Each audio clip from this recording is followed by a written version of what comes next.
You didn't think you'd live here alone, did you? My family took over my house, assigned themselves rooms, and told me to be grateful. They thought I'd stay quiet until they lost everything overnight. Oh, you finally picked up. We were just discussing who gets which room. I froze. The house keys, warm from my grip, suddenly felt heavy. What? Well, you didn't think you'd live there alone, did you? Mom's voice was light, casual, like she hadn't just ripped the ground out from under me. Your father and I will take the master bedroom, obviously. Your brother needs the room with the big windows. He's always wanted a home office. And your sister, well, she has the kids, so it makes sense for her to take the largest guest room. My breath hitched. Mom, this is my house. Silence. A beat, just long enough to trick me into thinking she'd finally understood. Then, she let out a sigh, the same one she always used when I disappointed her. Sweetheart, don't be selfish. We're family. We just assumed you'd be happy to help. Help. That word. That cursed word. The foundation of my entire existence in this family. They always assumed I'd be happy to help. Like when they assumed I'd be fine paying for every family dinner because I made the most money. Like when they assumed I'd watch my sister's kids every weekend so she could have me time. Like when they assumed my car was our car, my savings were our emergency fund, and my success was theirs to share. I could already picture it, the slow invasion. Mom redecorating her new master bedroom. My brother leaving his work junk all over my house. My sister dumping her kids on me at every opportunity. The fridge emptied, the bills conveniently forgotten, my personal space dissolved into nothingness. And if I dared to protest, I'd be the bad guy, because I'd been here before. 1,000 times. The boundaries I set weren't boundaries to them, just suggestions they could ignore. I swallowed hard, my mind racing. They really thought they could do this to me again. I inhaled slowly, staring up at the house I had worked my ass off for. The house that was supposed to be my sanctuary. I'll call you later. I hung up before she could argue. Then, gripping the keys like a weapon, I stepped inside, letting the silence of MY house wrap around me like armor. They had no idea what was coming. I barely had time to breathe before the group chat exploded. Mom, sweetheart, we need to talk about the house. Brother, so pumped for my new office. When can I bring my desk over? Sister, I told the kids they get to have sleepovers at Auntie's house all the time. They're so excited. My stomach twisted as the messages kept rolling in. They hadn't even asked if they could move in. They had already decided. My fingers hovered over the keyboard, but before I could type a single word, my phone rang. Dad. I sighed and answered. Hey, Dad. Hey, kiddo. His voice was calm, reasonable. Look, your mother's a little upset. She thinks you're being, well, difficult. Difficult. There it was. The family's favorite word for me. Dad, I just bought this house. For me. Not for everyone else. And no one's saying you can't live there, he said smoothly, as if that was the problem. But think about how much easier it'll be for your mother and me. We're getting older. Do you really want us dealing with mortgage payments at our age? And your sister, raising kids is expensive, you know. A little support from family wouldn't hurt. A bitter laugh slipped out. Support. Another word they love to twist. You mean the kind of support I never got? I shot back. The way I had to work 3 jobs in college while you and Mom funded my sister's gap year in Europe? The way my brother still lives off your money while I had to claw my way to financial stability alone. A sharp inhale from the other end. He didn't like when I brought up facts. That's not fair, Dad said finally. You're right, I said. It's not. And I'm done pretending it is. Before he could argue, I ended the call. I exhaled slowly, pressing my phone against my forehead. They weren't going to stop. I needed a plan. A loud knock rattled my front door. My entire body tensed. No, they wouldn't. I yanked the door open, and there they were. All of them. Mom, Dad, my brother, my sister. Standing on my doorstep like they already lived here. We need to talk, Mom said, smiling like she hadn't just tried to hijack my life. We really don't, I said, gripping the door frame. "Oh, don't be like that," my sister chirped, stepping past me like she owned the place. She turned in a slow circle, scanning my entryway. "Wow, this is way bigger than I expected. The kids are going to love it here. The kids who didn't live here." My brother whistled, peering into the living room. "Damn, this is nice. Hey, is the basement finished?" I was thinking of setting up a gym. Mom sighed dramatically. "Sweetheart, we didn't want to do this over text. We just want to have a real conversation. Face to face. Like family." Family. Another weaponized word. I folded my arms. A conversation about what, exactly? Dad clapped a hand on my shoulder, like he was breaking bad news to me. "We know this was a big step for you. And we're really proud. But we've been thinking, maybe it'd be best if we all just pooled our resources." I stared at him. What the hell does that even mean? Mom smiled, like she was explaining something obvious. "It means we help each other out. You have the house, but we can all pitch in to make it a home." Make it a home. They wanted to take my independence and turn it into a communal project. "So let me get this straight," I said slowly. "I paid for the house. I own the house. But you all think you get to move in, claim rooms, and I'm just supposed to let that happen." Mom's smile faltered. "Well, when you put it like that, it sounds like exactly what it is." I cut in. Dad sighed. "It's about doing the right thing." "For who?" Silence. My sister clicked her tongue. "Wow, you've really changed, huh? Used to be family-oriented. Guess money does that to people." I barked out a laugh. "Yeah? And what does freeloading do to people?" Her mouth snapped shut. Mom cleared her throat. "We're just asking you to think about this. Really think about it." I already had. And now, as I looked at the people who had spent years draining me dry, taking and taking and taking, I was done. I smiled. "You know what? You're right. I should think about it." Mom beamed, relief washing over her face. "Oh, sweetheart, I knew you'd come around." "Yeah," I said, leaning against the door frame. "I'll think about it while you all leave. Right now."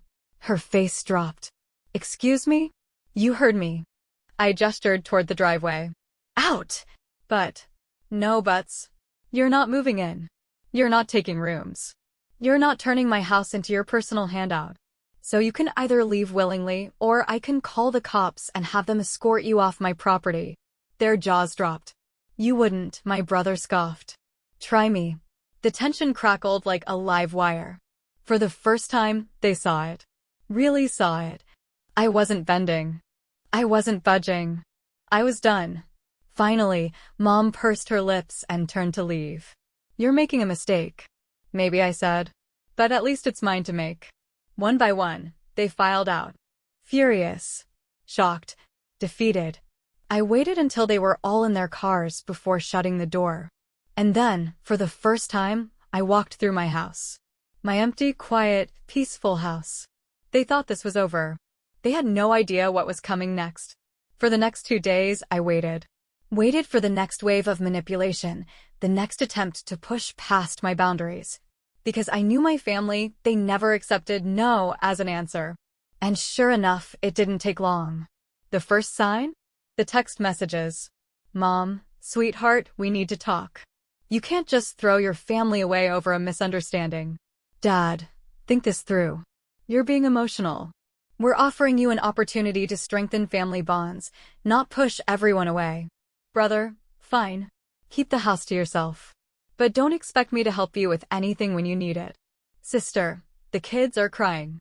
They don't understand why Auntie doesn't want them around. Hope you're happy." I almost laughed. There it was, the guilt trip. The emotional blackmail. The carefully crafted messages designed to make me feel like the villain. But I wasn't the same person they had controlled for years. I ignored them. Every single one. And that's when they escalated. The knock on my door came at exactly 6 p.m. Right on schedule. I didn't even check the peephole. I knew who it was. I opened the door to see Mom, Dad, and my sister standing there with forced smiles and arms full of peace offerings. A basket of fruit. A bottle of wine. A plate of my mom's homemade lasagna. Bribes. Sweetheart, Mom said, voice sickly sweet. We just want to talk. I leaned against the door frame, unimpressed. We already did. Remember? I said no. You didn't really mean it, she dismissed, stepping forward. Let's sit down, have a nice meal, and discuss things properly. Mom, I deadpanned. Do you think bringing lasagna changes the fact that you tried to hijack my house? Her smile twitched. We're just trying to make things right. Right for who? You mean right for you, I said. My sister sighed dramatically, shifting the plate in her hands. God, you're being so dramatic. We're just asking for a little space. You have, like, 5 bedrooms, and you don't even have a husband or kids. What do you need all that space for? I blinked. Unbelievable. You're asking me why I need space in my own home? I'm saying it's selfish to keep all this to yourself when we could all be comfortable here together. I almost laughed. The audacity. The sheer entitlement. Right. Because my whole life, it's always been about making sure you're comfortable, hasn't it? My sister frowned. That's not fair. Isn't it? Because I remember a time when I was working 3 jobs to pay my rent while Mom and Dad covered your European vacation. I remember when I needed help and you were too busy, but I was always expected to drop everything for you. So, tell me again why I should care about your comfort. Silence. A crack in their armor.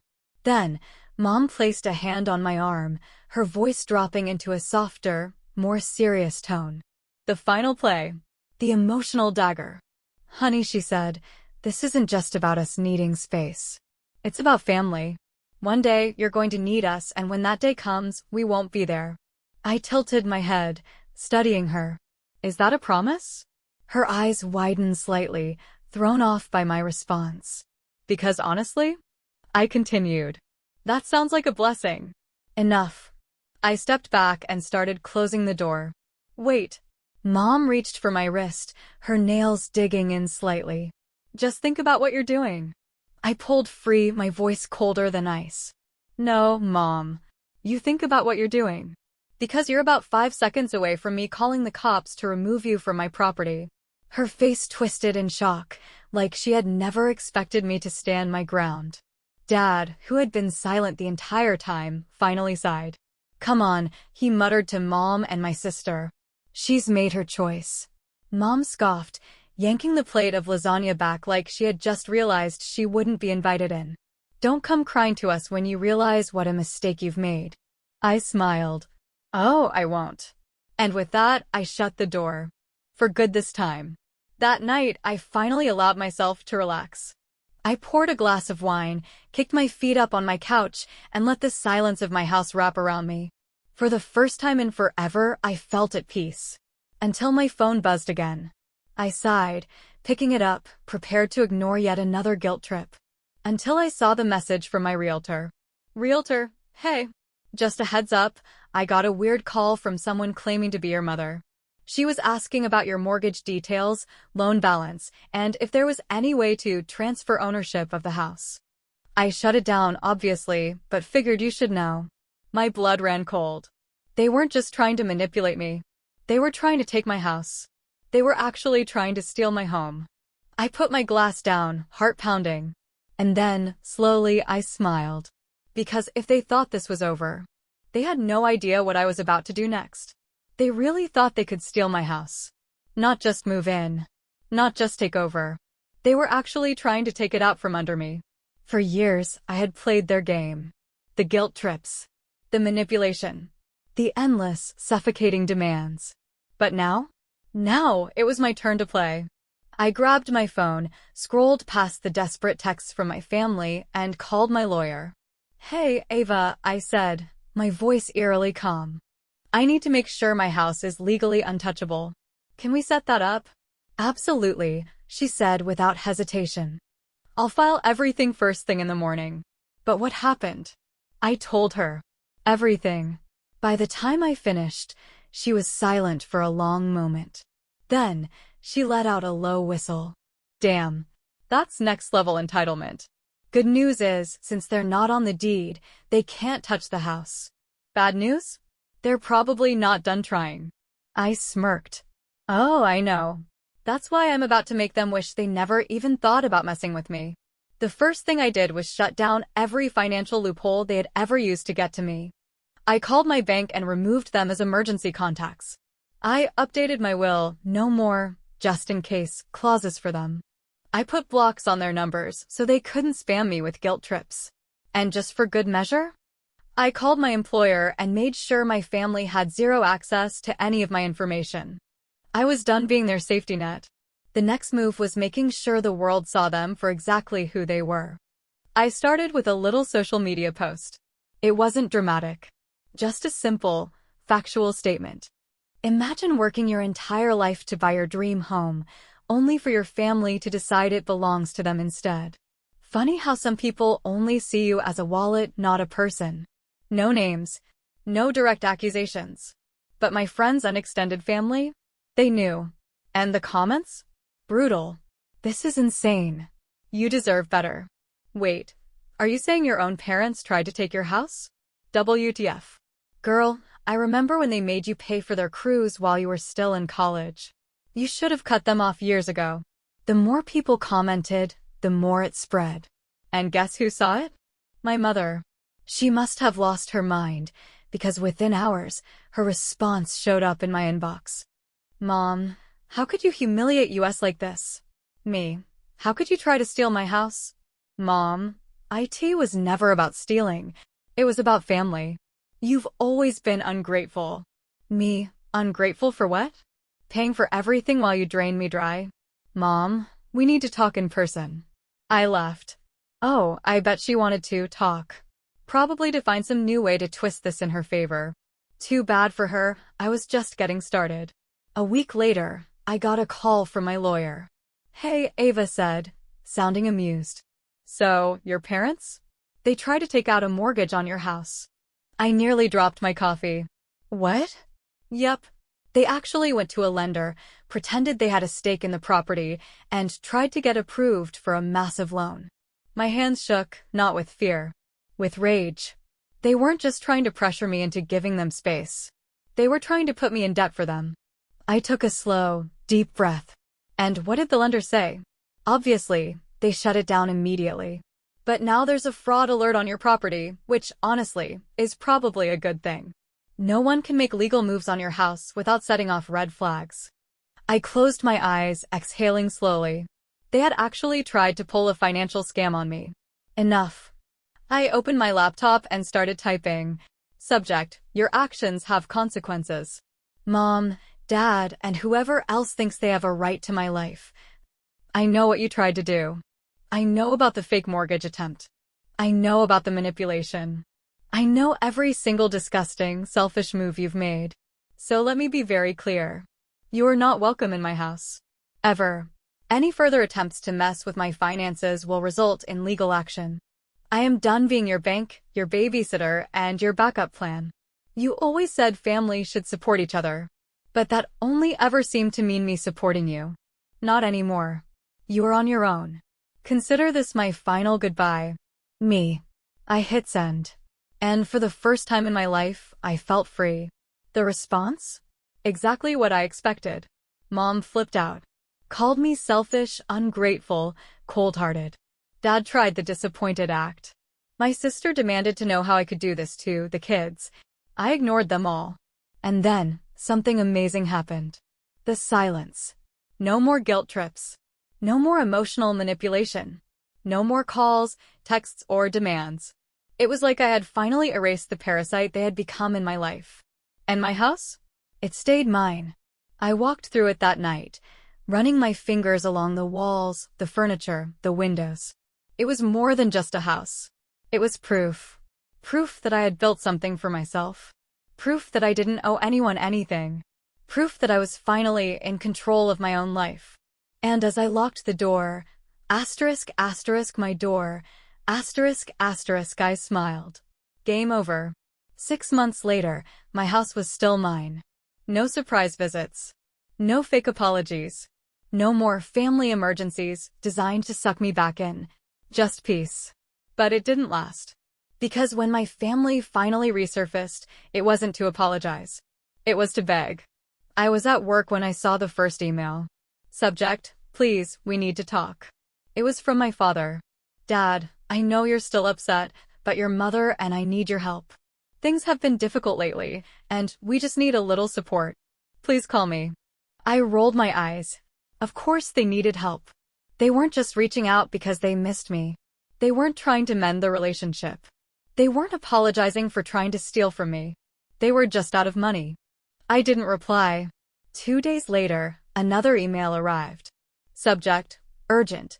Family emergency. Mom, your father lost his job. The mortgage payments are behind. We're at risk of losing the house. I don't know what else to do, sweetheart. Please, we need you. I stared at the screen, letting the words sink in. They weren't just struggling. They were drowning. A few months ago, that message would have broken me. I would have rushed to the bank, drained my savings, done everything in my power to save them. But not anymore. I leaned back in my chair, sipping my coffee as I typed out my response. I hope you figure things out. Good luck. And then I blocked her email. The calls started a week later. First my sister, then my brother, then my father, again and again, leaving voicemails that got more frantic every time. I ignored every single one. Until finally, late one evening, my phone rang one last time. I glanced at the screen. My mother. I debated letting it go to voicemail like all the others. But something in me wanted to hear it, wanted to hear her say it out loud. So I answered. What do you want? I said, my voice cold. She let out a shaky breath. Sweetheart, we're losing the house. Silence stretched between us. And? I asked. And we need your help. Her voice wavered. You can afford it. I know you can. There it was. Not, I'm sorry. Not, we were wrong. Not even, we miss you. Just, we need money. You mean the way I needed help all those years, and you did nothing? I said. She hesitated. That's different. No, Mom, I said. It's really not. But we're family, she cried. I smiled. That's exactly what you said when you tried to steal my house. Silence. And then, in the smallest, weakest voice I had ever heard from her. We have nowhere to go. I thought about it. Really thought about it. I pictured them losing the house. Packing their things. Scrambling for a solution they had never once prepared for because they had always assumed I would be their safety net. And for the first time in my life, I felt nothing but satisfaction. I'm sure you'll figure it out, I said. And then I hung up. A month later, they were gone. Foreclosed. Moved out. No longer living in the house they had once tried to make me give up my own home for. I didn't know where they went. And I didn't care. Because for the first time in my life, I was truly, finally free. And that was worth more than anything they had ever taken from me.